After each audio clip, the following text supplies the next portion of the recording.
see them in the shadows. I see them on my brain.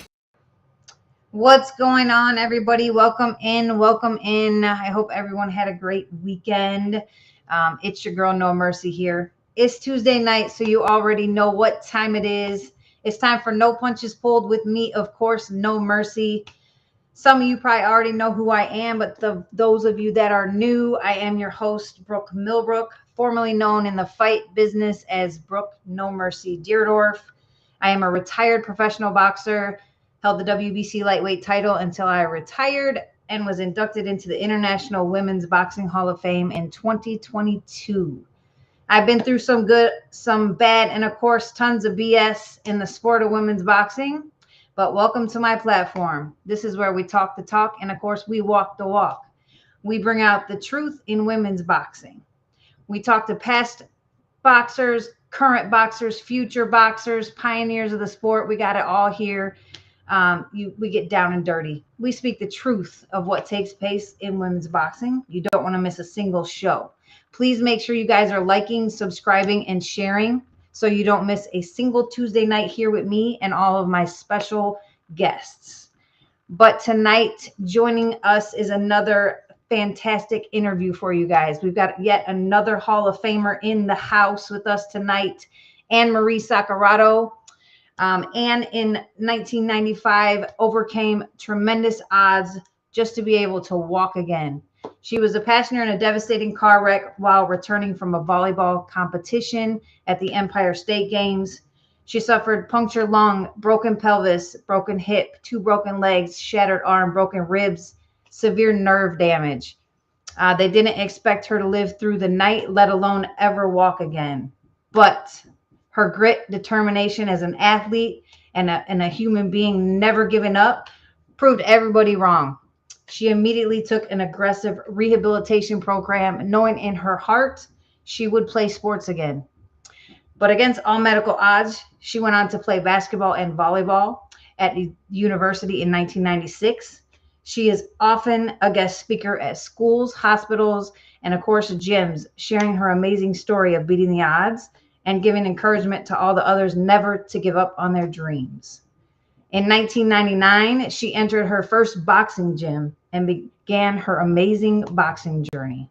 In the amateur, she compiled a 9-4 record, taking the silver medal at 156 pounds in the 2000 USA Boxing National Championships and won the 2001 New York and New York US National Golden Gloves. She made her prominent pro debut in 2002. She is a 3-time WBC lightweight champion and was also inducted into the International Women's Boxing Hall of Fame in 2016. She, of course, just like all of us back in the day, has faced the best of the best during her time in the ring with so many greats. Just to name a few: Erica Ferris, Holly Holm, Yelena Murdovic, Miriam Lamar, Fujin Rakia, Jessica Rakosi, if y'all remember her, Victoria Cisneros, Bonnie Mann, and Eliza Olsen. But y'all, we got an exciting one for you tonight. So get ready, y'all. Help me welcome Ann Marie to the show. Hey, bro. What's good, champ? How are you? It's such a pleasure to meet you, sit down with you. Always wanted to meet you. We never got the opportunity, but it's a pleasure to hear your story. Oh, no. She'll be back, guys. There she is. She's here. But thank you so much for that amazing introduction. You definitely brought me back with that. And I was like, oh, man, she remembers things. She's got things on me I don't even remember. I do my research. Actually, I laugh at every guest I have because, I mean, I do like refresh my memory. But unlike so many, I guess, fighters today, I know like so much about so many fighters. I don't know. We paid more attention back then, I guess. Plus, we fought at the same time. So we never met in the ring, but we fought at the same time. So I definitely know quite a bit. But I do my research to get a little more digging in there. But yeah, good times. Got that on lock. I appreciate it. Yeah. So we always kind of start off first, maybe take us back to the beginning. Tell us a little bit about your childhood and your upbringing and like what makes you Ann Marie. Way back. Got that. So, goodness, man, I grew up you know, I always knew I was different. There was something different inside me. I felt what I've been told by several individuals in different ways that have warrior spirit. I have the spirit of a wolf. I had the head of a Cherokee tribe tell me he saw the spirit of a Cherokee warrior in me. He saw the spirit of a wolf in me. I felt it. I've been told by coach before that I have the gladiator gene inside of me. I mean, I've felt all these things when I was a kid growing up. I always knew there was something different. I knew I was meant for more. I knew I was meant for greatness, and I knew that my my mission, my purpose in life was to give out to the world what was inside of me, and that led me to the what I built myself and my legacy on, which is to inspire, empower, and impact as many lives as possible. And realizing that my entire life and everything I do in my journey and my purpose is greater than myself, and that's pretty much led me. So growing up, I was in a my mother got divorced. My father, abusive father, deadbeat dad. We grew up in complete poverty, no child support, no alimony. The stove was our heat in the wintertime, layers of clothes. I mean, that was the condition, and that's really what instilled that fighter inside of me. And knowing that, okay, and I can't explain how I knew it. It just was. I mean, everything was happening for a reason. I knew that even as a young age, and I can't explain why. It was just it was in me, you know. Man, I can remember even my brother going. Not to give you guys get too in depth, but my brother going to visitation and he didn't want to go, and I would try to take him out of my father's car and bring him into the house. I was like, I was always the protector of him, Mhm. protector of my mom, and that's where that fighter mentality started. Uh, Yeah. that I was going to be a professional athlete. I was always drawn to athletics. And to me, becoming a professional athlete was to take care of my mom and my brother, but I saw it as the springboard to be able to get out to the world what was inside me as an individual, just mindset. And I knew that very young, so that kind of propelled me throughout my life. I was always told I can't do this, I can't do that. I mean, I remember going small high schools told, oh, you're never gonna get into a Division I school, you're never gonna get a scholarship, nobody's ever gonna see you. I didn't believe any of that. So school, then practice after school, then travel team practice after that, and it was the grind. I Mhm. way, but to go all in into everything to get what I want, what I know I was meant for. Yeah. So that's how it led, and that led me throughout high school and the senior year of high school, or the summer after my senior year. That's when the car accident happened, and it's kind of funny because not funny, it's kind of crazy. That whole senior year, I had this feeling that something life threatening was going to happen to me, but I was going to overcome it. And again, I can't explain where it came from, but I felt it, and I felt it get stronger and stronger throughout the year. 3 days after my 18th birthday, I was heading up to Empire State Games, and I remember waving. My mother had dropped me off at the arena where the buses were leaving from. I remember waving goodbye to her, and I said, in my head, all of a sudden, this feeling went through me of what if I never see her again? You don't think that at 18 years old, Right. but I felt it, I thought it, and back is when I was in the car, we 360'd, and I was sleeping in the back seat of the car. So when you have a dream and you feel like your body, I remember that feeling, but it was the reality of the car spinning, and the car wrapped a pole, and I got shot through the back window of a two-door Chevy Beretta, which was a small little sports car. They found me hanging out the back seat of the car, unconscious. They had to use the car had wrapped a pole for the overhead signs, and they had to use jaws of life to get me out. And the next thing I can remember is being on a floorboard, not being able to breathe, and asking paramedic if I was going to die. And their response to me was not if we can help it. So after that, I was taken to a local hospital. They actually had the highway closed down. They were going to fly me to a trauma one center. The weather was too severe, so they closed the highway down. They drove me in advanced life support to a local hospital, stabilized me, drove me down. I remember actually they had my mom on the phone in my ear um, during that time, telling me that I love you and crying, and I remember that. And after that, I just know they took me down to the hospital, Trauma One Center, Westchester Medical Center. It was a couple hours south, which is actually where I live. And I went through somewhere. I've heard different stories between 14 and 18 hours of surgery. The doctors had my family in a private room. They didn't think I was going to make it. Went through the surgery, and when I woke up, the first thing that I said to the doctors, first thing I can remember saying, was, "What about sports?" And their response to me was, "We don't know if you're going to walk or walk normal again, and you're most likely never going to compete in any sport." And my response back to them was, "You have no idea what's inside." And so it was never a question. It was never a doubt. I looked at my body. I looked at my mom, and I was like, "Wow, I really fucked up." That's when I kind of laughed it off.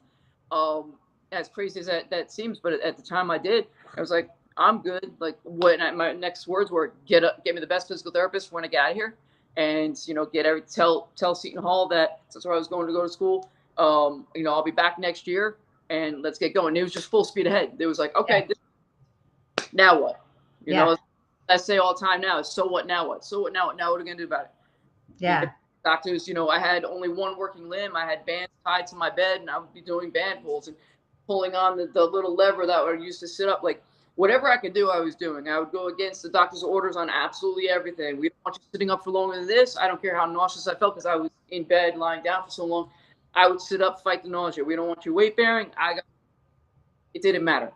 Yeah. I was determined. Like I said, that grit, and I love you for saying that. Thank you. That's what I live my life by, and I don't believe in limitations. It's cliche. So within yourself, facts. Right? Yeah. And that brought me to now. Yeah, absolutely. I guess the big question there would be, how did you stay so positive and motivated during the grueling rehab, and how you overcame the experience to defy all odds against the doctors, basically? Like I said, God blessed me with spirit within myself that I was born with. Coming out from dealing with a father that was put us in those circumstances, and my mother.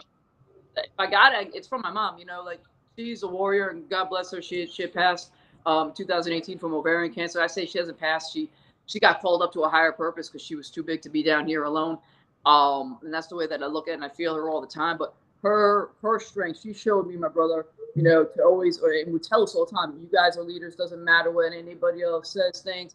You guys are meant for more. Like, she instilled that in us. Yeah. And led the way in doing everything that she could to take care of us growing up. So without us even recognizing that, seeing his mom, but really her energy and her being is what gave us to becoming who we are. And that's just that magnified the feeling that I already had inside. Yeah. Well, and it was, her will and determination helped just keep you positive and push through. 100%. So, they showed up, my mom, my brother showed up, and I'm good. Like, certain things we can't explain in life, and I can't explain why I have that strength, and it was just innate in me, but it's always grown stronger. And that accident was just like, I knew in that hospital bed, that, and I would have this conversation with myself. I'm sorry, my dog is it's okay. But I'm sorry. Come here, buddy. Want to be on TV? No. Come here. Say hi. No. He's like, I'm shy. He's crying because he knows this is my him, because I'm away all day long, and I get to come home, and he's attention. Yeah, and now he's like, what, you're supposed to be with me? Exactly. So what was I going to say to you? Yeah, when I was in the hospital bed, I remember sitting there and saying, you know what? I've always said everything in your life, it happens for a reason. I have a purpose. I know that when I said, excuse me, come here. I know that when I put out to this world that I was meant to inspire and impact others, and I knew that growing up, that I was going to have things thrown at me. That was me to say, okay, one, how bad you want it, and two, to be able to test you to be able to do those things. Because you haven't lived things. That's every challenge, every adversity I've had in my life. I said, okay, what's next? Because these are the things that are building me not only to who I am, but allow me to be living proof of, yes, you can do this. And if I haven't gone through it myself, I'm not proof enough that it's possible, number one. And two, who am I to instill in you the confidence that you're able to do these things or to be these adversities? It's not a book to get here.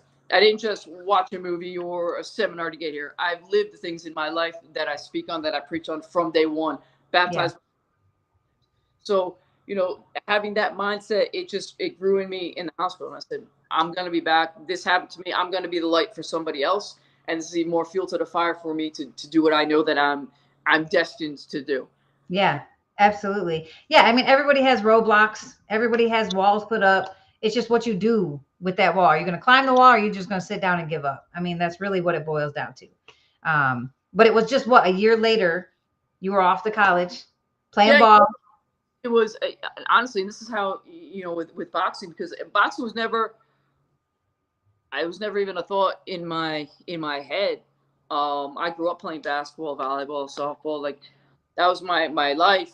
And it's funny because I would say, and I was saying in interviews, it's I'm not a boxer, I'm a fighter. It's very different. Can learn how to box, can learn jiu-jitsu, can learn to get into MMA, right? You can learn and have respect for them, but are you really a fighter? And you see that in what we talked about briefly prior to this, like who's in there to do it and who's just in there, tagging along with fighter, because there's a great separation there. Yeah, absolutely. So it's the accident happened. It was 6 months, August 5th of '95, 2 weeks before Halloween. I was in the hospital. A week before Halloween, 2 weeks before Thanksgiving, I was in rehab.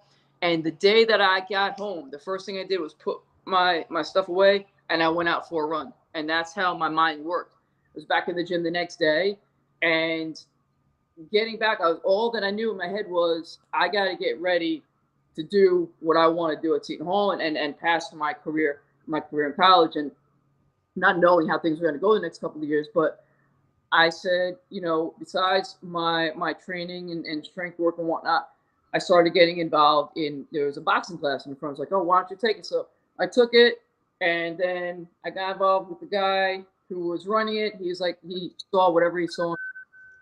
And I started studying with another trainer at the time there, who was a master at Jeet Kune Do, which is what Bruce Lee had created.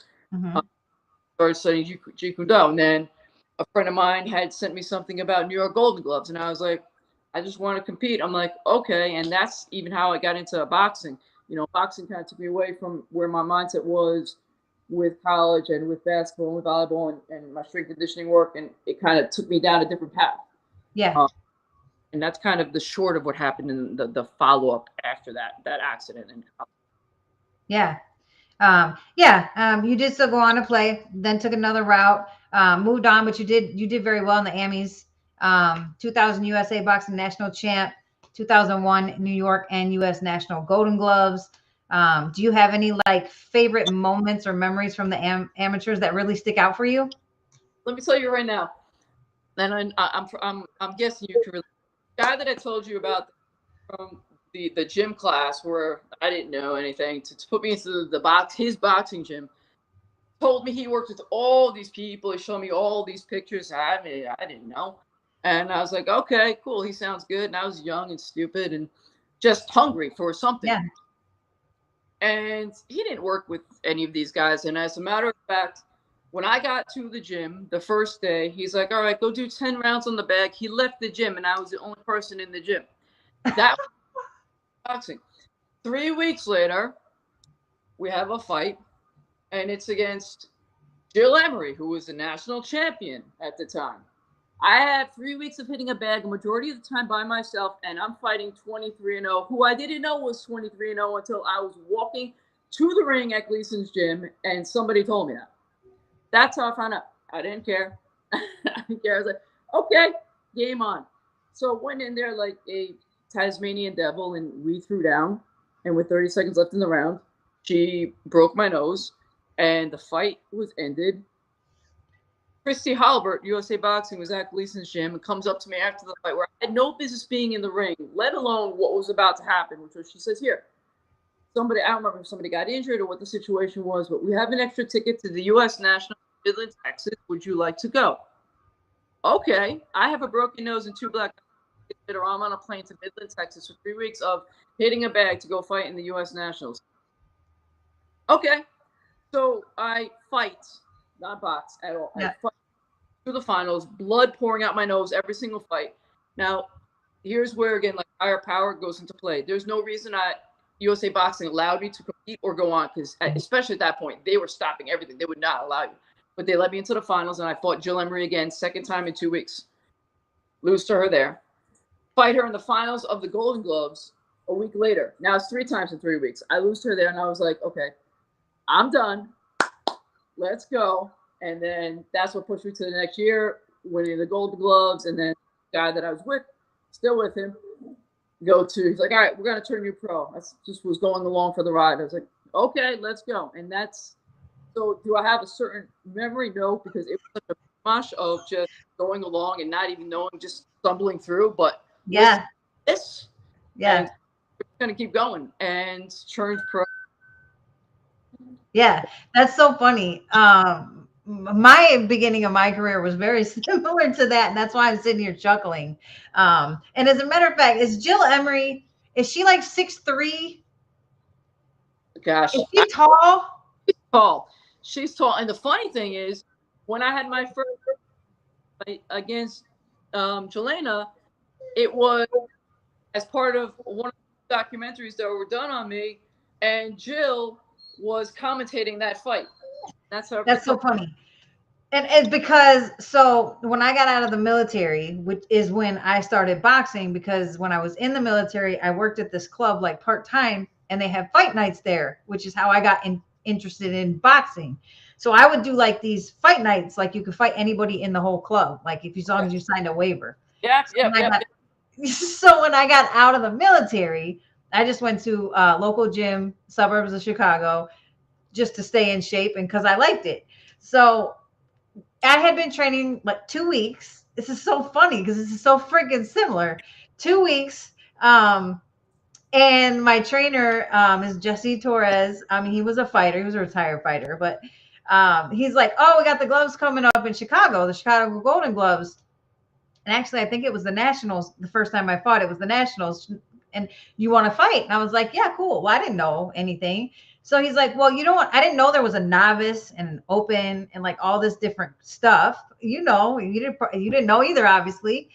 And he's like, well, you don't want to fight like this, blah, blah, blah. So here's a book. Well, he made me like a fake book, like with a fake record so I could fight open. And I was like, okay. I mean, I didn't know. I was like, cool. And as a matter of fact, I'm pretty sure the first girl I ever fought was Jill Emery. Probably. Because I was heavier then. I think it was at like 138. Okay. When my very first amateur fight, I think. But the name sounds so familiar that I'm like, I'm pretty sure she was like 6'3" and I'm 5'4". So as soon as I started walking up, I'm like, what the fuck did he get me into? Like, this girl is ginormous. And then they said her record, and she had like 60 something fights, and I had been training 2 weeks, and I was like, what the hell? Yep. So yeah, I fought her. There was no boxing. I just stayed on the inside and just kept punching. I did end up winning and went all the way to the finals. I took second. But so very similar story, but that's why I was chuckling, because I'm like, that sounds like exactly how I got thrown in there. Yeah, that's how it was back then. Like, yeah, it was crazy. Yeah, good times. But yeah, that was my first experience too. But I'm gonna have to look. Michael, look at my amateur record and see if she was the first person I fought, because I swear that name sounds so familiar. But yeah, you turn, okay, so not long after that though, turn pro. First big fight to me, I mean, you had several good fights, won by TKO in your pro debut. But March 2003, you faced another Hall of Famer, amazing person. I had the opportunity to meet at the induction. She was inducted with me last year. Eliza Olsen. Y'all had a barn burner, 4-round draw. Tell us a little bit about that fight. Man, she was just on me. I mean, we were just slugging away. Yeah, your styles are so similar. Yeah, it was like, that was my first, all right, it's time to turn up, like, experience. And all right, this is what it is. Game on.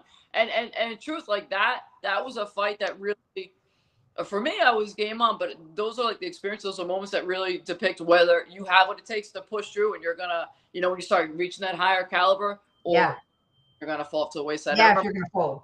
After that draw, I was so upset. I was like, man, it broke my heart getting a draw. And she came down, we talked afterwards, and she's such a sweetheart. We stay in contact to this day. Yeah, she's amazing. IG, and yeah, I love that girl. I have a lot of respect for Eliza. A lot of Yeah, respect. yeah, we hung out a little bit at the inductions, and I still talk to her every now and then through Facebook and stuff. But yeah, she's awesome. Um, but yeah, that was like the first initial one where I was like, this Yeah, is going to be step up a fight. phenomenal fight.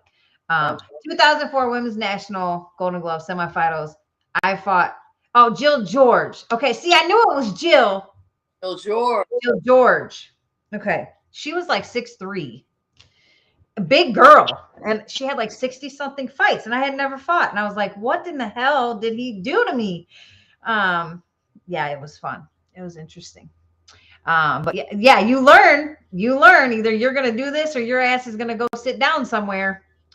Absolutely. It's in you or not. And you learn real quick once you start getting those step up fights. So Yeah, absolutely. We kind of mentioned this a little bit though. Not too long after that, 2006 local favorite. Of course, I'm pretty sure I don't even know if she's fought outside of Canada, maybe. But Jelena Mrdovich, another phenomenal fighter though. Take nothing away from her. I tried to fight that girl so many freaking times. It's not even funny. I wanted to fight her so bad. But vacant WBC lightweight title. You were even a late replacement for Eliza, who had to pull out due to an injury a few weeks prior to the fight. Tell us about the fight in Jelena's backyard and winning your first world title. that fight, was, man, it means a lot. It's really memorable because I remember when getting into when I turned pro and just the amount of listen for a majority of my life during my career, I was working 7 days a week. I had 4 hours of sleep. I was working, building my career as a strength coach, as a performance coach, and clients all morning long, boxing in the afternoon, then my strength conditioning work, any speed work, track work, whatever, and then clients at night. And the Yeah, same thing Friday, Saturday morning I was grinding, then whatever boxing training, technical work, and then Sunday was like my one day off, and that was filled with other work. Or I didn't even sorry, I had clients early in the morning, and then it was busy work stuff that I needed to get done, right? And just that grind and being exhausted all the time. I'm like, really understanding was being a female athlete. It's not just it's female athletes across the board, right? Um, that I and with the past that and everything that I've gone through, and again with my mindset of I want to get my life, my story, me out there for others. mhm, I would love for a documentary to follow me for my first title fight when I get it.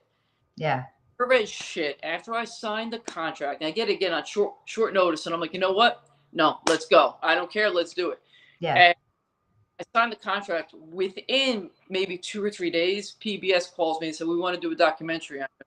Well, they didn't even know this was happening with the contract, so it was kind of crazy. So to have a documentary, a film crew follow me to that lead up made it even more memorable and such yeah, a fight. And now it's time where I was really going to get tested, and I remember hearing even when I was in Canada, and, you know, people make sure that you hear certain things when they're around, that she has yeah, 11 has a hook and they had a girl knocked out for 11 minutes or whatever time it was. yeah. That phenomenal left hook. Come on now.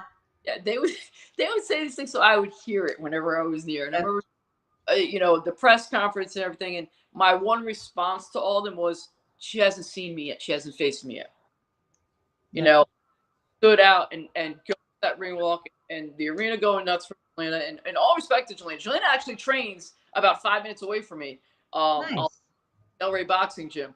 So she's down here a lot. We haven't met up yet, but I have, all my respect for her. Absolute warrior. She gave me a lot of respect after the fight in the rematch. So,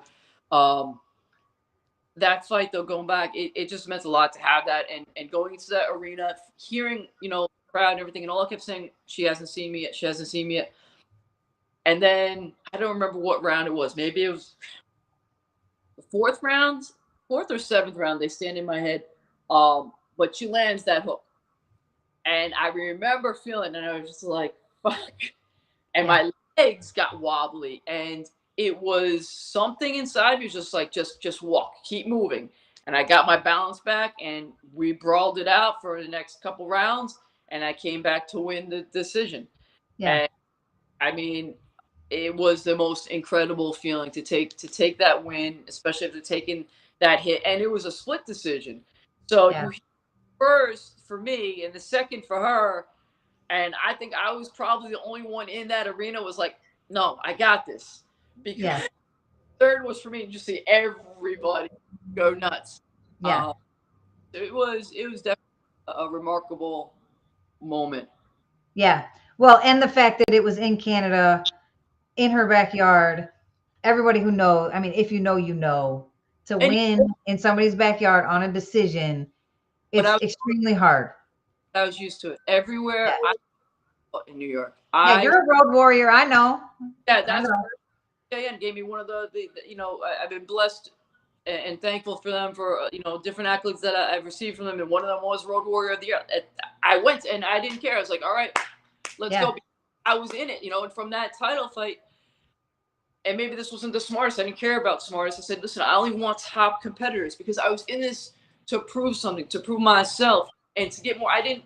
Yeah, maybe I should have had build-up fights, but I never even had a real team behind me. It was people don't even know this. Majority of my career, 99% of my career, was me, myself, and I in the gym. Even as a title holder, I was training myself. I was training myself so much that when I would go back, I would only be able to go to Gleason's when, and I was going to Gleason's and traveling to Gleason's because there's no other quality boxing gym around me that was what I wanted, and I couldn't get down unless I had a title in or a contract in hand. Yeah. And they're like, well, who are you working with? They didn't believe that I had gotten better from me just working with myself, and I was putting the time in, so I never a real team behind me to stand with. Yeah. I've been there, done that. Right. I know exactly what you're talking about. It's the same. People just don't realize it's the behind the scenes stuff that people just don't understand, especially for us fighters, from the last decade, not the new generation of fighters. Same thing. I mean, I worked a job 9 to 5. I even had a kid already when I started pro. So you got her, she grew up in the gym, luckily there was other people, women in there that would help. But yeah, so it's funny. Me and Michael were just talking about this earlier. You get 2-3 hours, maybe a day to train. And that's like, you're like a part-time boxer. 90% of us were back then. It wasn't a full-time job. We didn't have those luxuries. So you're part-time training. And I said, imagine like all of us beasts, like from back in the day. I mean, I call us beasts. There's certain ones that just the bulldogs come out. But if we had trained full time, how much better we would have been. Yeah. Like if we had that luxury. I crazy. I definitely trained full time. I made sure, because to me, and again, like standards are a big part of who I am, and I made it that way. And that's why I was working with clients at 5:30 in the morning until 9 o'clock at night, because I was like, I need this time for myself. I'm putting in the 2 hours of box work, technical work. Like I said, even if it was myself, when I had a fight lined up and could go to Gleason's, I had to then account for, even though Gleason's was maybe a 20, 30 minute drive without traffic in New York, and from getting into Brooklyn, forget it, 2 hours, sometimes 3 hours. Yeah. I needed to allot for that time and get to Gleason's, and then, allowing myself an hour for my strength conditioning and whatever time for any sprint work, whatever after. I made sure that was in there. You know, I'm lucky in the fact that what I do in building my own brand business, I had the ability to do that. I had the luxury to do that because of my clients, and I could say where I'm going to maneuver them. But I was loaded, and I mean, I was going on exhaustion, even going into title fights. I was going into exhaustion mode, but it was this that pushed me through, and that willpower that you create in your physical. I say all the time, like your physical training creates that's what builds your mental, your emotional, even though I had to transpired even more so through the physical, because that you have all that you have is all it's going to take for all that you want. And I mean, it's the same thing with us not working with the proper coaching or getting the time that you deserve with the coaches, not having promoters, not having managers, not having none of that stuff. Sparring, like the amount of sparring got, or even for title, probably the amount of sparring that people get with, a couple like I had nothing. It was just going in. You know, when I was lucky enough to get down to Gleason, and you know, I was working with Hector Roca, or you know, getting in work with Melissa Hernandez and Belinda Arquente, like, and Alicia Ashley, like getting in work with those guys, like that was my time. You know, Yeah. Had that year round. I didn't have sparring year round. I didn't have coaching year round. I didn't have, you know, so it was like, all right, what can I do? What can I create? Yeah. But again, like those are the things that also instill in me to be the coach that I am now, to be the speaker that I am now, because I can now I've been there. Yeah.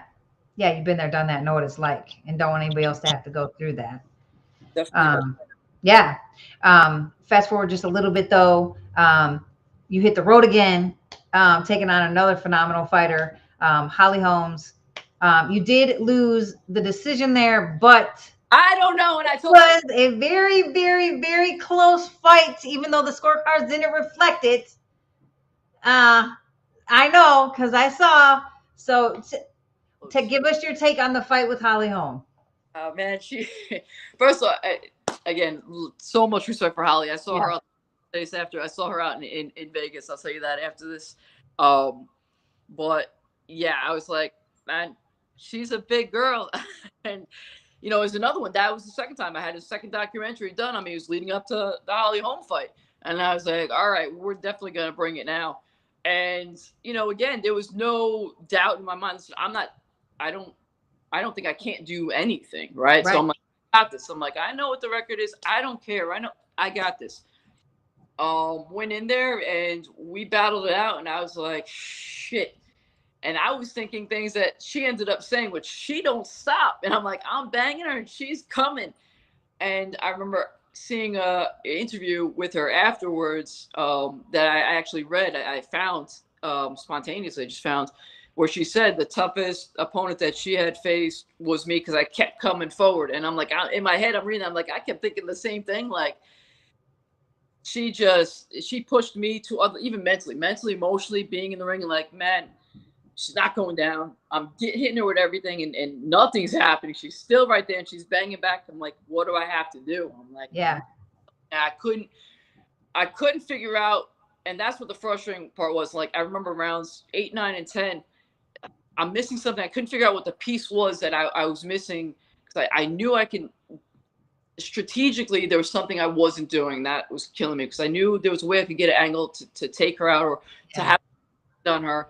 And I couldn't figure it out, but that was one of the most mentally, emotionally challenging fights for me. The physical I can take, I'll bang through all day long, but trying to figure out in that moment what I was missing or what I could do better. And that goes back, like, even for the coaching, like, I worked with Hector Roca coming up for that fight, and you know, we had good sparring, but even with the sparring, like, I didn't have anybody as her height in a southpaw to really bang with. I think worked with a couple of guys, but it's not the same. No. Pull back, they do change, or they throw with a lot more. You know, goes one extreme or the other. It's different. So, you know, looking back, I wish I had the ability to have, I don't say better coaching for that, but more opportunities to work with other individuals for that fight, for better sparring and to work. Because it came down to, I didn't have the scenario live in front of me to work with, to figure out pieces that I knew I was missing and lacking in the fight. And I felt that I was actually lacking something in a fight, and I did there. Yeah. Yeah. And I mean, the thing with Holly is, one, I think a lot of it has to do with her footwork is fucking phenomenal. She's got the stick and move down to a fucking science. Like, she's phenomenal with it. But the other thing, I think why it's so hard, because plenty of people touched her good. I think her conditioning always, to me, has stood out above and beyond.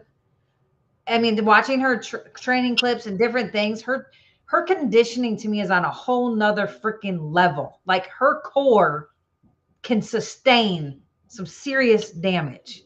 Yeah. And that's boxing and MMA. I mean, I think that has a lot to do with why people couldn't, like, affect her, because she could just suck it up like a freaking sponge. Yeah, I'll give her that. First, I'm not taking anything away from her, 100%. She trains like a beast. You know, she trains in altitude. I do think that I got a draw in that altitude fight. is a big fucker. Altitude. I do think that I got a draw in that fight 100%. Even though I was frustrated to my capabilities, for my standards. but I do think I got a draw. Yeah. And I did know about the altitude and going in and her training. And listen, if there's one thing as a strength coach, as a performance coach, and even growing up and learning as I was going through boxing as well, and still, studying and learning from some of the best in the industry, that's one thing I own. I own strength, I own performance for myself, for others, and we even got an altitude tent. I was sponsored for that fight by, Colorado Altitude Training. Had an altitude tent that I slept in at home, and anytime I was home, I was in it. So we had all bases covered for that fight going in, and that's why, again, just that frustration. But yeah, I mean, she has great training out there. I know people that have worked with her, people that she works with, and she's in great condition. The altitude, it gives an advantage sometimes, but again, had that prepared. I felt good in the ring. I didn't feel deconditioned. I didn't feel the altitude getting me. Yeah, you definitely didn't get gassed. That wasn't an issue. No, you didn't get gassed. That wasn't an issue. And I'll tell you what, we met. I was working with Macy Barber. Was it last year? 2 years ago, and she had a fight in Vegas. Flew out to Vegas. Was coming up from her shakeout the day of the fight. I get into an elevator, and the guy is in the elevator, and he looks at me. He's like, "You fought Holly Holm." And I said, "Yeah." He goes, "You want to know how I know that?" I was like, "Sure." He goes, "Because I'm staying with her. You want to come say hi?" And I was like, "All right." Because I had wanted to talk to her, especially from the second fight, which we'll get into. I go upstairs, and I'm leaning back because I'm trying to surprise her. He knocks on the door and goes in. And then he's like, "I got a friend here for you." And I pop out, and we were like two school kids hugging each other, in tears, like two little girls. It was the craziest moment. We didn't take a picture. We should have, but it just so much respect, love, across the board between the both of us. That was probably the most memorable moment for me, and that meant so much because the second fight, this is one thing I'll give you guys that nobody knows. The second fight I took and I shouldn't have taken. Well, I should have pulled out. But the stubborn athlete fighter inside of me wasn't going to allow me to do that. I needed a team to pull me out, and I didn't have a team, especially in that juncture of training. Yeah. I have Hector with me. I was working with Melissa Hernandez. They didn't want Melissa to have anything to do with me because of other circumstances that had gone down. So I had to work with a couple of individuals that I hadn't really worked with before.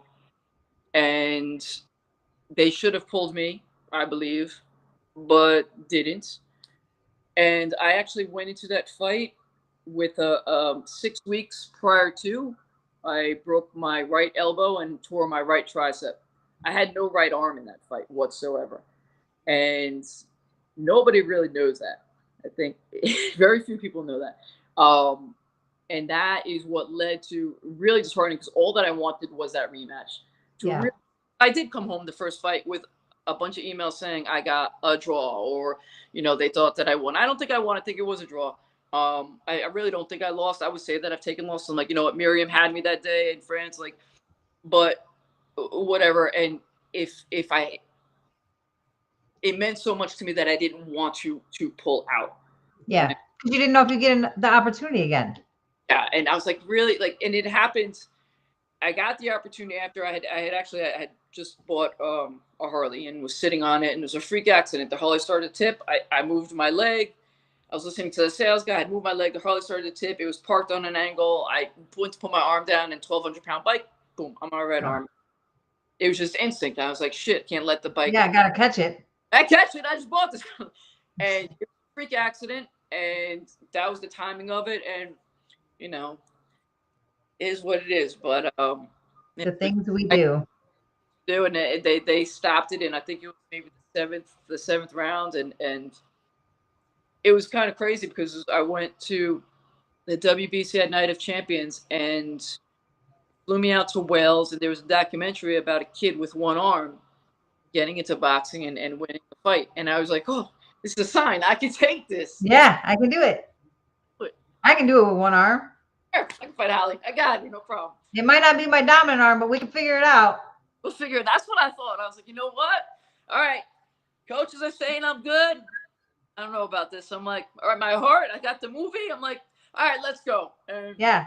You're like, because you're always, I mean, you're always thinking, no matter what the injury is or how minor or maybe more severe it is, in your mind, you're like, when the adrenaline kicks in, I'm not going to feel that shit anyways. So we're going to get through it and then we'll fix it later.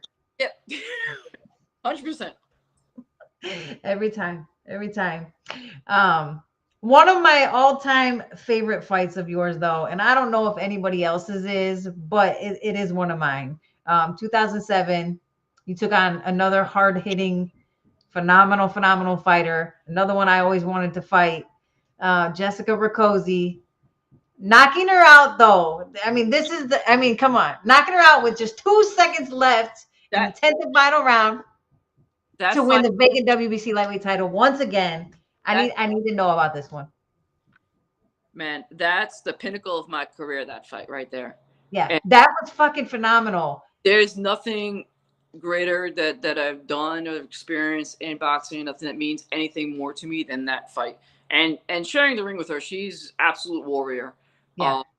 And probably has my highest respect out of anybody that I've faced. I mean, we went in there, I felt probably the peak of my conditioning, was in insane shape, the best conditioned situation for me. It was a perfect storm for me.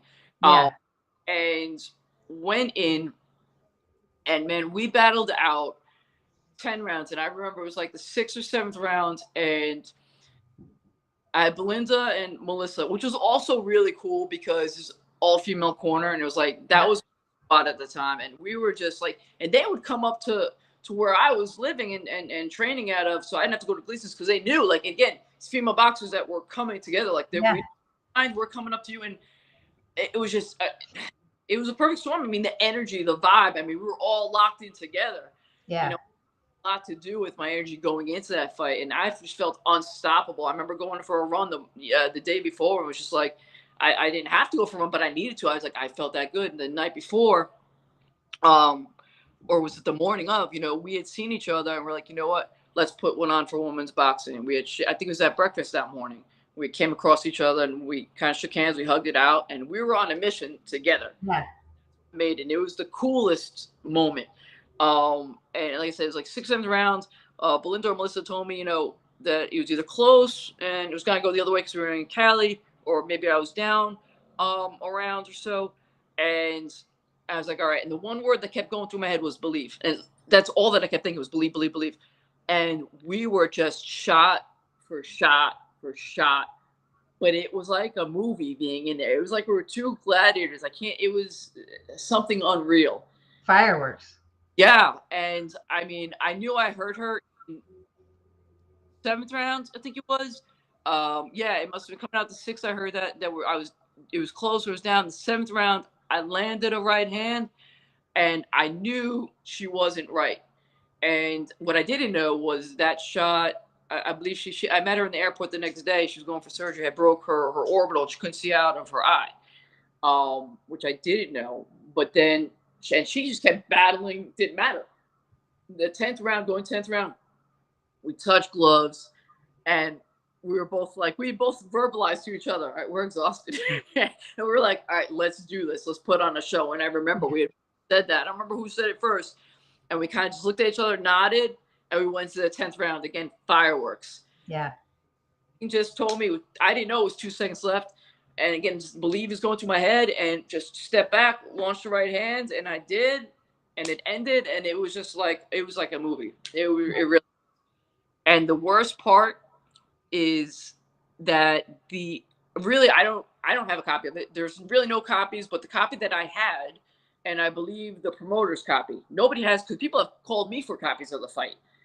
I gave the copy that I had of the fight to somebody that was supposed to do a promotional video for me, and he lost it. And I don't have another copy of it. So I have to try to hunt down the promoter, which is on my list of things to do amongst everything else, and see if and see if they still have a copy. What was that? Yeah, to get another copy. I have to find a copy. That's the fight WBA put down as best fight ever. I believe that's the fight that got me into the Hall of Fame. I mean, but yeah, that was just surreal. It was like a true Rocky movie. I can't say enough about that fight. That fight was everything. That was my boxing career right there. That fight. Yeah. I mean, that was my, I mean, don't get me wrong. I loved all your fights. And it would have been phenomenal if we would have met in the ring because our styles are fucking identical. Identical. Right? But that fight for me was like the pinnacle of women's boxing. I was so excited for that fight. And yeah, and do you still talk to her? I don't know what happened to her, but she like fell off the face of the earth. Like I don't know what's true, what's not. I heard that, and again, I don't know if this is the truth. I heard that after that fight, she was medically retired. I heard after that fight that she got into MMA. I heard that she had a baby. I don't know what's true, what's not. I don't play anything. I really don't know. There's things that I love to get in contact with her. Again, just because of respect. I mean, anybody that or with like that, I love and respect. We saw each other, like I said, in the airport the next day, hugged it out, and I felt terrible. Obviously, you never want to see you go in there, but you never want to have somebody go into the hospital or be injured to that level after a fight, ever. Right. No, never. That's never our intentions, ever. You want the safety for everybody involved, for sure. But yeah, she just like totally I heard lots of stories too. I heard she had problems with some guy that she was messing around, some guys that she was messing around. I heard all different kinds of stories, but I was like, nah, man, she was the shit. Like, there's no way. But yeah, I still look every now and then to try to see if I can find anything new on her, but I can't find shit on her. We're up to again. Reach out, love, my respect. Yeah. Hoping that she's well and everything is great in her life. Yeah, nothing but the best. Absolutely. Kudos. Yeah, one of the best fights of all time for sure. Another travel one though. We're going to talk about 2 times. Miko, is it? I don't never know how to say her name. Is it Rika or Rake? How do you say her last name? That's Rika. Rika. That's what I thought. That's how I've always said it, but I always thought maybe I was wrong. But Japan, WIBA lightweight title. You guys were fighting for. First time lost the majority decision. Although Ryan Wizzo himself with the WIBA said at the end of the fight that she fell to her knees as if completely exhausted, but still was rewarded the decision anyway. Do you feel that fight was fair? I mean, let's know. What's it like in Japan? No, that fight was not fair. That fight, again, that's another fight I was mistaken. It's one other fight that I will say definitely was not right. That was not a loss. That fight went that way. I firmly believe, and if anybody has an argument, I'll take it. But I firmly stand by because she was promoting that fight. That fight was under her promotion. And from that fight was going to her orphanage that she grew up in. I wasn't getting that win unless it was on the campus. It was. Yeah. So when we got glad they went back to say, no.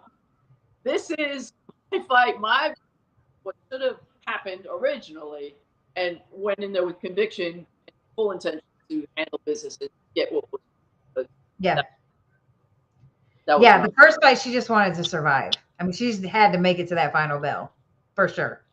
But you got the victory in the unanimous decision, though. Three-time WBC lightweight champ after that fight with the rematch, and rightfully got the decision fairly that time. Decision on her. Jelena, second time, Jelena wanted the rematch. Gave her what she was looking for. Again, respect, but you wanted it. And I brought it and did it again. So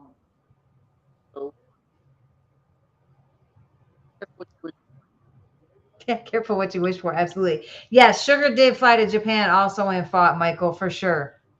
You got, speaking of the rematch with Jelena, you did also get the WBAN Fighter of the Month for that victory in December 2009. outcome was pretty much the same as the first one. I don't think it was much different, but how special was it for you to be recognized by WBAN for Fighter of the Month? I know when I got Fighter of the Month a couple times, I was fucking more ecstatic than probably winning the fight. Every accolade I've gotten from WBAN has been so and I've to right, from getting most inspirational boxing on to biggest knockout, road warrior. Like it's just to be recognized. What you're doing is a big deal, and I am grateful for that. On any level, that recognition, I'm always grateful for. Um, you know, just thanks. Really, Yeah, absolutely. So we've talked about a lot of them, not all of them, but so many greats that you've had the pleasure of joining in the center of that big old square ring. But who would you consider was your toughest opponent and why? I mean, again, it's got. That's always that's say. I want that real. Um, it, yeah, just because I couldn't figure out what I was missing. Really take it. But I think again, raw, whatever law. But Holly's always. I just wanted to do more. I wanted that match with me at full capacity, and after really feeling and seeing what she brings to the table, to be able to attack that with that knowledge base of what I learned behind me and see what I could really do with it. Yeah. It's always going to be that. Yeah, I got you there. I feel you. Also, though, honor of being inducted into the International Women's Boxing Hall of Fame in 2016. Tell us a little bit about your experience with that and how much of an honor that was for you. That's huge. To be inducted in the Hall of Fame, you're immortal. To live on more than just the end, but worldwide,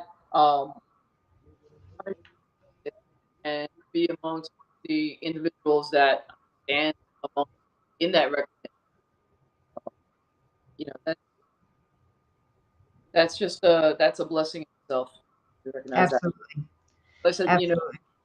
especially my life, my career, everything that I do has a greater purpose to me, and I want to pass on that legacy of things that I've done. That's why I'm grateful to have be able to share more of my story. I want to be that person for others to look up to, be that light of inspiration, empowerment, for us to be like, okay, this is what she's done. Cool, she's giving me that strength. And anytime, even with boxing, there were times where just with the overload of work and lack of sleep and constant going and constant hard fights going through it, and you know when I say negativity that you deal with, and so many things that just be hitting me. I'm like, that's not why I'm doing this. I'm doing this good and this positive. I'm doing this to inspire people. I would go running and just tears, not even because I was upset, just because I was exhausted. Tears would just start blowing my eyes. Yeah. Shot. And I would have these thoughts of, what? Maybe I'm a step away. Moments of darkness that you go through. Maybe, and I would come home every single time that I thought something like that to a email or a fan letter that, oh, I lost you.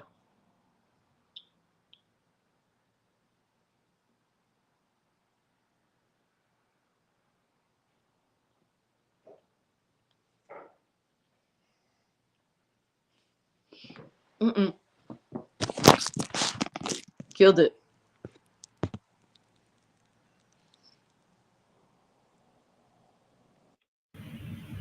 She's refreshing. Say, did we kill? Did we talk way too long? We got shut off. We got shut down.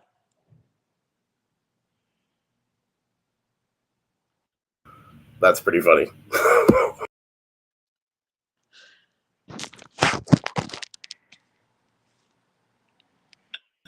You guys talked up all the energy, man. We could probably make this like a fucking. I was like, holy shit! I looked at the time, like it's 9:38. What the fuck? You've got a great story. I'm People are loving it. sorry. There's so much. And the truth of the matter is that people come to like point like I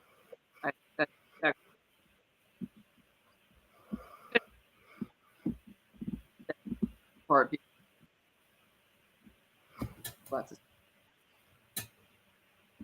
She's coming back in a minute.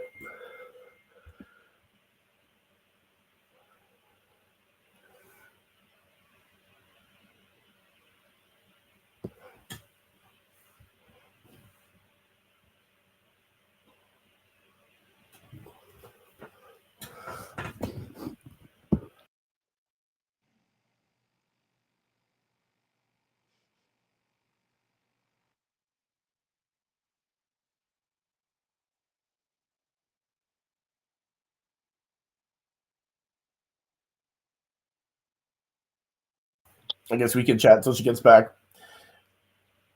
How are you? I'm good. I'm good. The man behind the camera, right? Now these people think you're talking to yourself. Are you enjoying yourself? Yes, I am. Yes, I am. Great stories. I try. Brooke's having technical difficulties. It looks like. I know you were totally in a good space right there. You were talking some great, and then she just disappeared. I was in flow state. So now don't even ask me what I was talking about. But It just naturally comes flowing, eh? facts. Do you have questions? Yeah, honestly, yeah, I do. I do have questions. Holly Holm, the first or second time, which did you think you put on a better performance for? First time we battled, and the first time I really do. I said I had a broken right arm. I had the head of my broken off.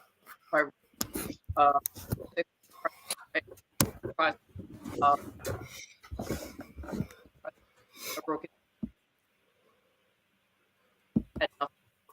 I'm gonna come and join you. So you're not talking to yourself. What up, all these Talkin Fight fans? Yes, I am Mike from Knuckle Up at 4:00 on this channel and the Friday night panel. We're waiting for Brooke to come back. Technical difficulties. Yes. You're good. And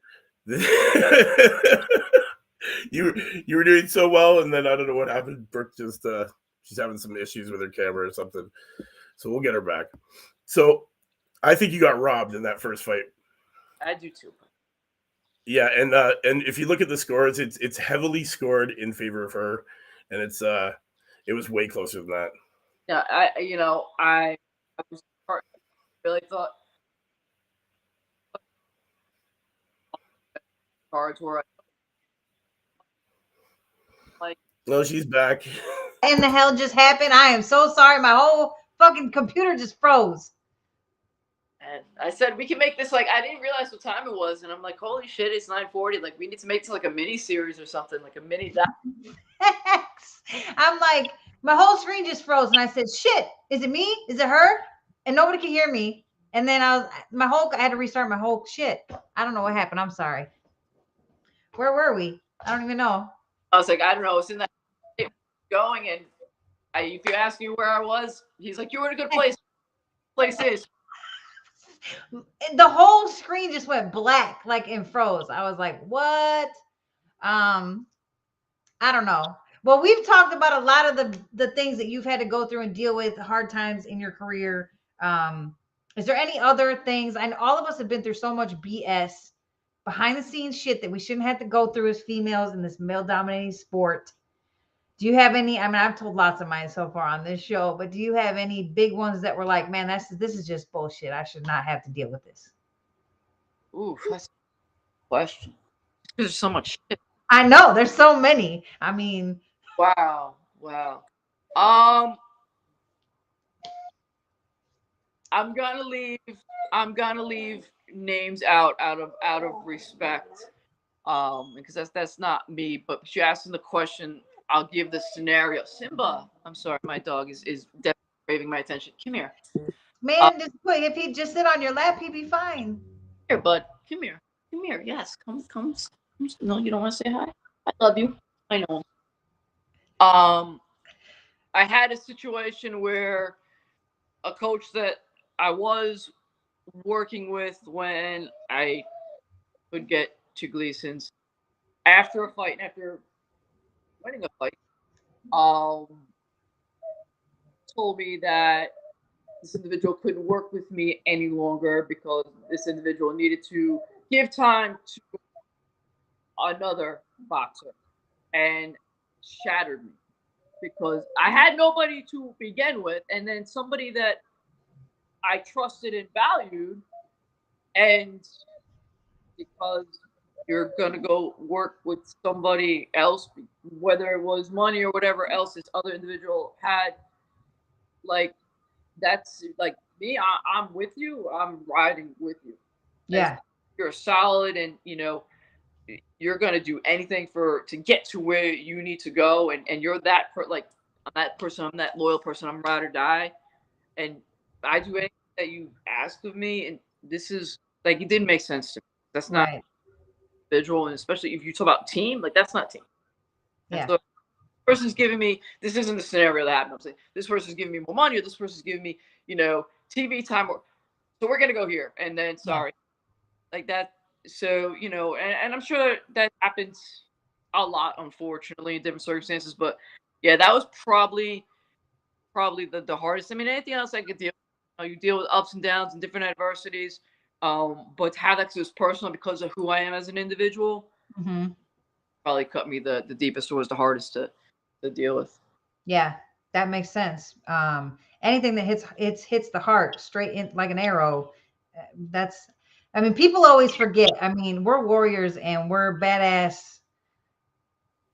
I say bitches, but we're badass females. But I don't know. 99% of us still have a heart of gold. But you know what? It's a heart of gold, but again, it goes that loyalty, right?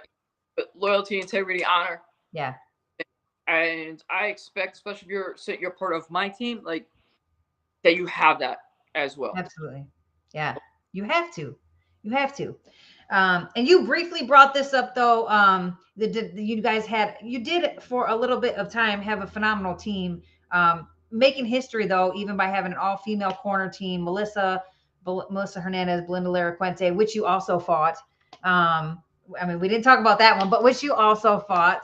Um, could you, I mean, that had to have been a significant part of your career, having an all-female corner. Like you said, the dynamics behind that had to have been amazing, because I never got to work with females. So that's just huge.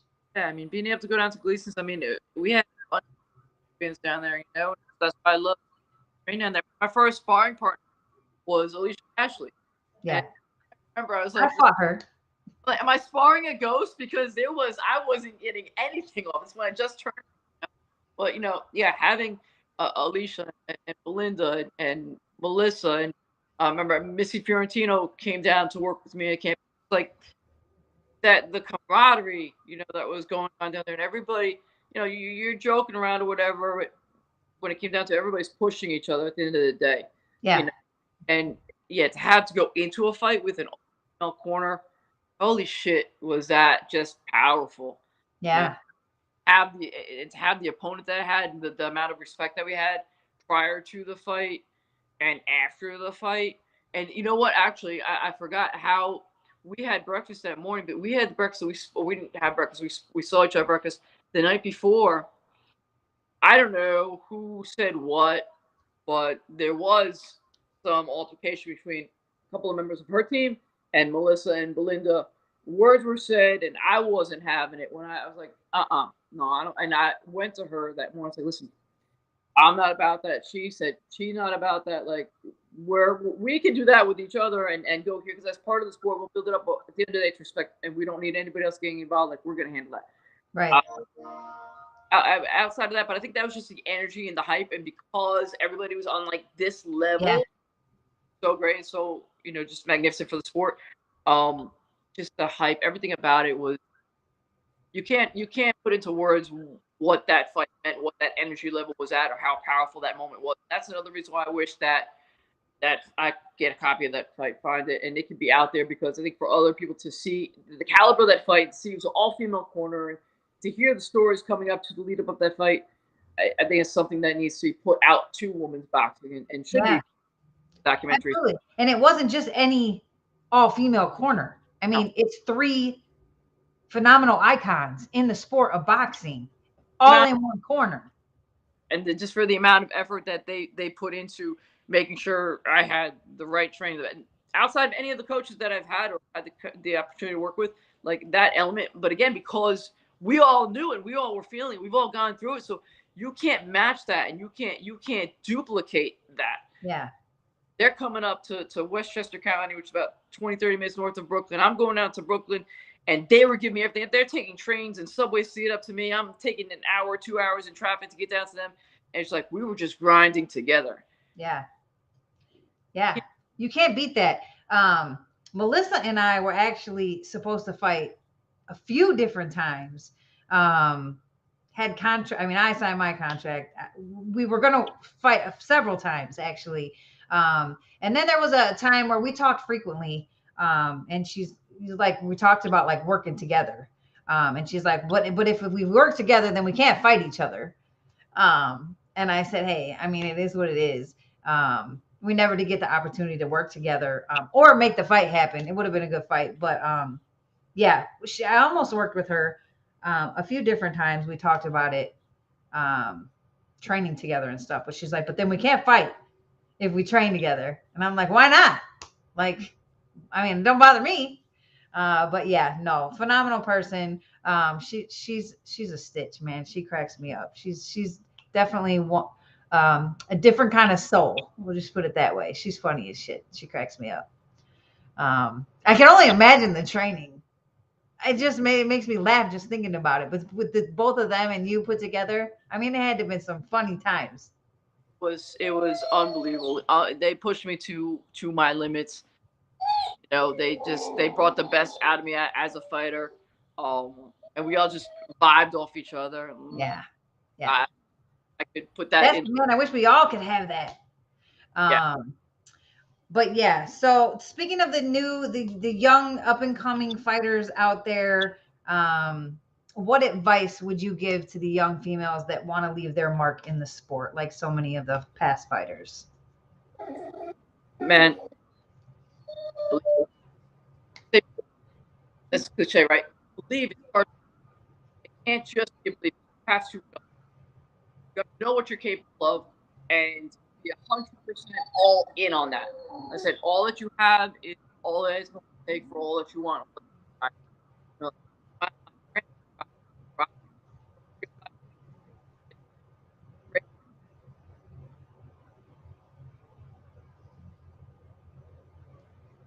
So, like, go back to your physical. You started off about willpower, where you're willing to yourself. That transcends your give yourself all what you want.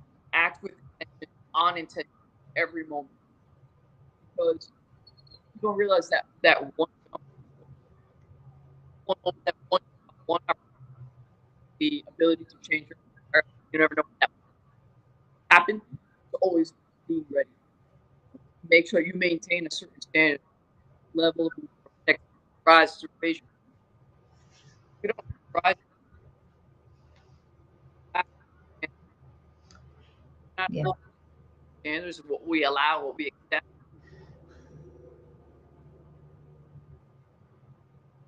To re-control, manipulate, passion, purpose, and with intention, on intention, in everything that you do. Follow those. There's no way that anything can overcome you. You'll always have that ability to forge through any fire that you know, looking at it is, listen, I'm giving this, but this was greater. This is what I can go. Never look at your vision, your purpose. Actually understanding, knowing that everybody's given a gift in this world, everybody's given a vision in this world. Nobody else, entire life, nobody else can see it, understand it, believe in you for it. It was given to you. It's your vision to bring out into reality. Yeah. one person. You're the only one. This is only one trip around the sun, or excuse me, one lifetime that we have, right? If you're not forced to the reality that you're wasting. You're, wasting you're the one that's giving it. Just that one person. Yeah. And people get caught up in the noise and what if I can't? What if you can? Right? It's cliche, but it's not. Say things are cliche because the whole truth. It's just the matter who has the courage to step forward and grasp it and say, no, I'm going to run with this. Yeah, absolutely. Michael, let me know in the chat. Are you getting a little bit of static, or if it's just mine or on her end? And maybe was it quick for you to do that reset again? That wasn't bad. I don't want to. Refresh.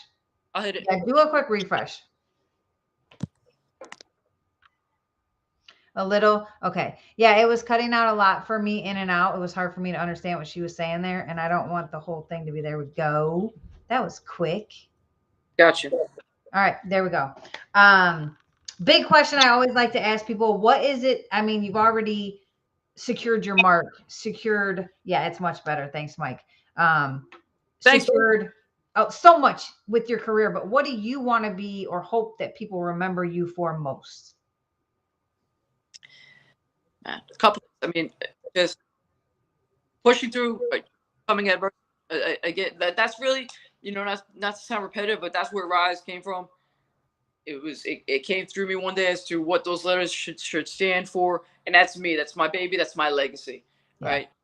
Greatness, inspiring, empowering, and impacting lives to achieving greatness against all odds, overcoming all adversity, because we're given this gift, this vision for us to see through. Mm-hmm. Negativity in this world, so many doubters in this world feed off of that. Well, they said to the doctors, watch me.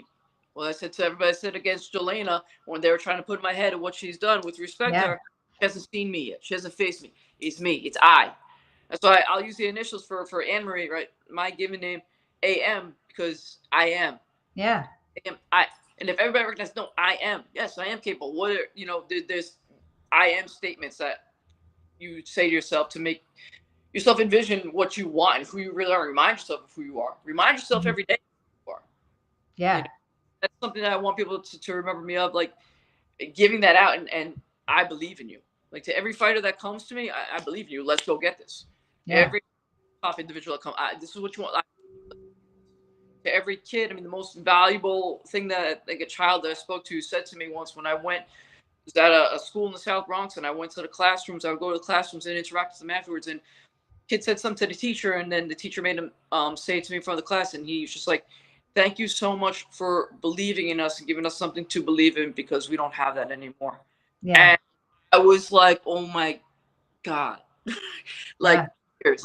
So if we can recognize that our life and our journey is greater than anybody else's lives that we're affecting, and that's the absolute truth.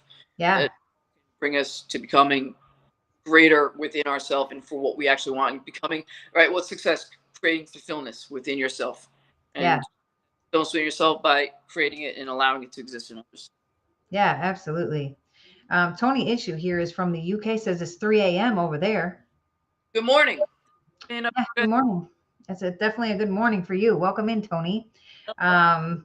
Thanks for joining us at 3 a.m. in the morning over there. Appreciate your time for watching the show again.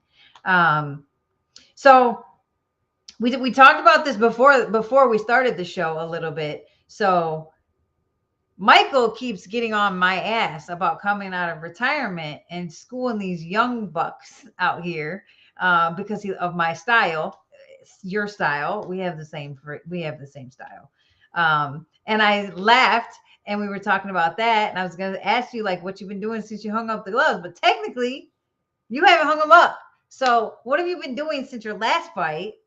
And do you plan to get back in the ring? So I never say never. I never said I retired. I've actually been asked several times, not only about getting back in the ring, but primarily about BKFC. And I have never turned down any opportunity. I was asked what I wanted and gave the information out. and was said, okay, we'll be back in touch with you. We have something for you. And I've never heard. So I'm never going to say never. If opportunity arises and it's worth it, or, whatever, Yes. I'm going to take it. But me, I train my ass off. Like, my life depends on it every single day. Yeah. Not just because I'm a strength coach, it's what I've done my entire life. I remember being a kid, push-ups, jumping jacks, whatever I could do, being a little kid in my room, because again, it goes back to that warrior spirit and those standards and of who I am. I always felt like I was preparing for something greater. I didn't know what it was, but that mentality is always, I'm a protector. So, and that stands with me. So I don't work out, and I don't understand when people say, oh, you're going to work out. No. And I tell them, I don't work out, I train. There's a difference. I'm training. I have a purpose. And none of my clients, whether they're athletes or not, work out. They're training for a goal to achieve something. So, I train every day to become greater myself. I do protection work as well. So being involved in protection to make sure that I'm handling what I need to. Any situation arises that I'm fully capable of dealing with it, to whatever circumstance, So I'm constantly in the gym grinding. As hard, if not harder, because I'm more knowledgeable now, because just education, right? I've been doing this for 29 years in the industry, and constantly growing and evolving to be the best coach that I can, but also doing the same thing for myself to become stronger, better, more powerful for myself. Absolutely. So I'm in. If it came to a fight, listen, I'm ready to go. Give me a couple weeks to get in boxing shape and get. Yeah. It's funny because we were talking about that earlier too, and he keeps every time he's like, "You got to come out of retirement. You got to come out of retirement." I said, "Okay, you know what? You got all these connections. Like, he works with different people and stuff." I said, I've always said I miss boxing a lot. Okay, but I have 3 kids. I have a 2-year-old. I just had a baby not that long ago, so I have 3. But I said, here's the thing. I would happily fight again. Here's the thing with it is, I said, you got the connections. You talk to some people. If you can make me an offer worth my time of coming out of retirement, right, I'm in. But I'm not going to have somebody call me and fight for the most money I ever made was $4K. And that was in my WBC title fight in Mexico with a rematch with me at St. John. I ain't doing that shit no more. I'm 42 years old.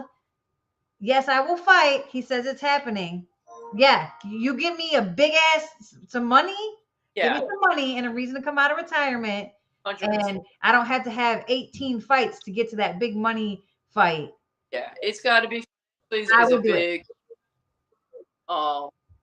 Especially with what I'm doing, and my brand and the athletes, that's my business that is on a different level now that I would have to put aside, because I would be devoting that again. I have to devote all that time to my training and now into boxing as well, which is added on top of the time of strength conditioning, my other work that I'm doing. So, yeah, you got to cover what I'm missing out on financially, plus make it financially tempting for me to want to sign. That's why, they've asked me the numbers and I've given them. This is what I would do it for.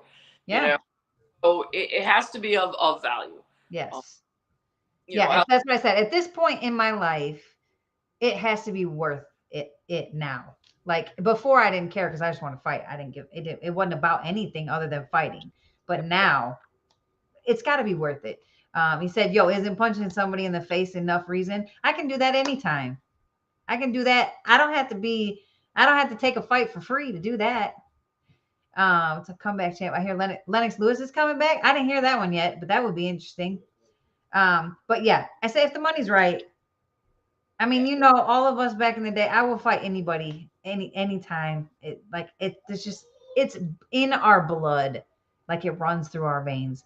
But it's got to be worth it now. I'm not doing it for no pennies anymore. Like, it's just, I'm past that at this stage in my life. It's got to be worth it. Yeah, me and you would be some fireworks, but I ain't doing that shit for free either.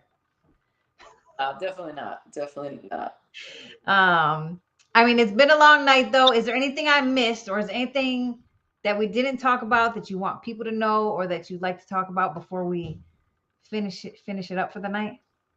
No, just I'm gonna put out my own plug. You guys are interested in getting fight ready for camps? DM me. Go onto my IG am_Saccurato or to my business page rise_performance_. And if you have any questions on strength conditioning, programming, I do online programming as well. Getting involved with me for fight cams virtually. Actually, when I was working with Macy for a UFC fight, we did a virtual programming. So we had the phone set up and I was taking her through. So definitely get at me.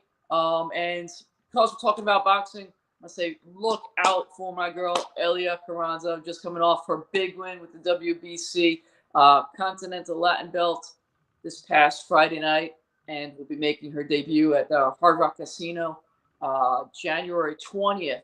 So I'm very, very proud of her. From day one, I saw it in her, what she's capable of, and she's bringing it all to fruition. And look out for my boy Justin Ibarola, who is BKFC on BKFC card Hard Rock February 2nd of 24. So I'm very proud of Yeah, this. absolutely. If your girl wants to come on the show, let me know. I would happily interview her, give her some press, get her out there. Jose Ortiz, welcome in. So you both are top boxers and fought Cisneros. Yeah, we didn't talk about that one, yes, but she fought Victoria Cisneros, Murdovich Holmes. All of it was a huge record. Brooke beat Mia St. John, not once, but twice. Okay, thank you. Took her title in Mexico. Thank you. I was when Brooke punished her bad. The crowd loved you. You were there at that fight? The fight was in Mexico. Were you there at the fight, Jose? That's what's up. Or is this Jose that I know that I spar with? Now that I'm seeing the name, I'm going to have to. Jose, let me know in the comments. Are you Jose that always asks me to spar? Or were you? Yeah. Okay, so you were actually at the fight, but I was training with you during that fight, Maisie. Thank you, Jose. Yeah, we're both amazing fighters. Yeah, we used to spar all the time together. He cracks me up because every time he's good friends with my husband. No, but I will love it. And he always asks me when I'm going to break his nose again because I broke his nose in sparring. So good dude, though. Good dude.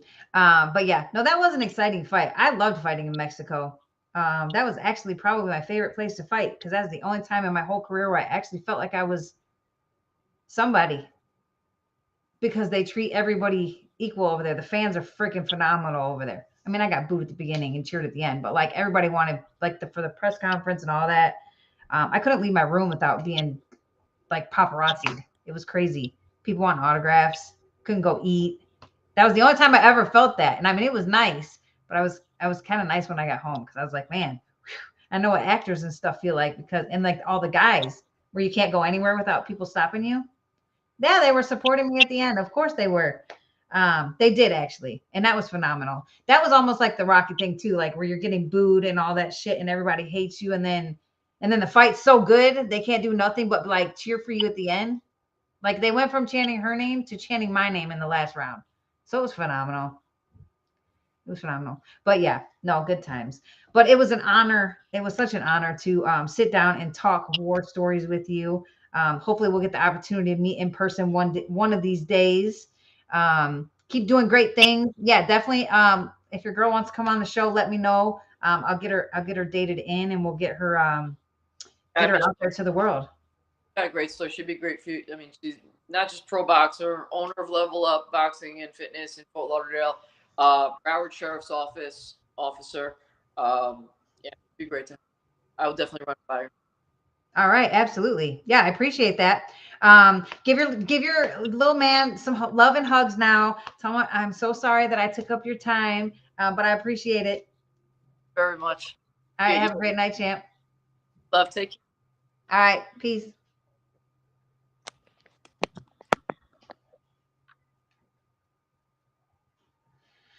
All right, everybody. Thank you so much for joining me tonight. What do you mean you'll find me a fight here again? Is this the Jose that I actually know personally? Let me know, Jose. You're the actual Jose that I know personally. How are you going to give me a fight in Mexico? But anyways, back to y'all. Man, I appreciate y'all. That was a phenomenal show. Definitely one of the best. It was such an honor to work with. No, I don't know you personally. Another good interview. Thank you, Tony. And thanks for joining me at 3 a.m. again. Appreciate you as always. I hope, yeah, I'm so glad you guys enjoyed it. Please do, though, make sure you guys are liking. Do subscribe to my channel. Do subscribe to Talkin Fight channel. I also have my own page on YouTube. You guys can go subscribe there. Share these out. No, but I was at the fight. You were actually at the fight? That's what's up. They actually did boo me. When I came out, and like the whole fight, they were chanting me. You know how it goes, guys. You know how it goes. But at the end of the fight, they were chanting my name. So that was one of the best feelings ever, for sure. And I brought that bad boy home with me. So can't top that. But do guys make sure that you spread the word. Let people know about these amazing interviews that I do here with all these great ladies. Their stories deserve to be heard. My story deserves to be heard. We all deserve to be heard.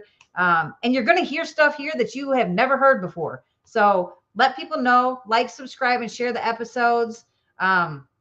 Make sure that you guys hit the follow buttons on all of my social media platforms. Brooke, No Mercy, Dierdorff, #Millbrook. And of course, No Punches Pulled with No Mercy page. That's on all platforms from Facebook, Instagram, Twitter, and TikTok, all of them. So you can stay up to date on who's going to be on the show from week to week. So you know who's coming on. But, make sure that you set those timers and join me here every Tuesday night at 8:30 p.m. Eastern Standard Time. You clean the ring with Mia since the beginning. Haha. I did. I think it was definitely a unanimous decision. I don't think they gave her maybe a couple rounds. But yeah, absolutely. It was fun. It was fun. She wanted the fight rematch in Mexico after I beat her the first time as a replacement fighter. And I happily went over there. I just wish I would have made a little bit more than $4,000. That was the only sad thing.